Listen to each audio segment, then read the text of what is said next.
এটা হলো সেই জায়গা 23 নম্বর মার্কো স্ট্রিট, যেখানে বাংলাদেশের বাসগুলো এসে থামে। অর্থাৎ বাংলাদেশের যাত্রীরা বাংলাদেশ থেকে বাসে চড়ে এসে এইখানে নামে এবং বাংলাদেশে ফিরে যাওয়ার সময় তারা এইখান থেকেই বাসে চড়ে। আজ সেই জায়গা শুনশান। দূরে দুজন মাত্র দালালকে দেখা যাচ্ছে যারা লোকজন নিয়ে হোটেলে যায়। এই বিল্ডিংয়েই আছে hotel Samrat, hotel Times, hotel Alaya, hotel Elite, hotel Ichamati. হোটেলগুলোর বেহাল দশা, কারণ কাস্টমার অভাবে তাদের ব্যবসা পায় হচ্ছে। কেবলমাত্র খেয়ে পড়ে কর্মচারীদের বেতন দিয়ে কোনো রকমই চলছে।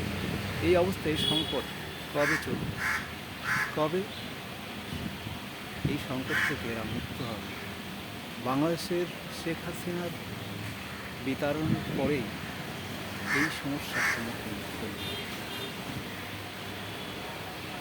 পুরোপুরি এই হোটেলগুলো এবং এই আশেপাশের এলাকা বাংলাদেশের লোকের উপর নির্ভরশীল।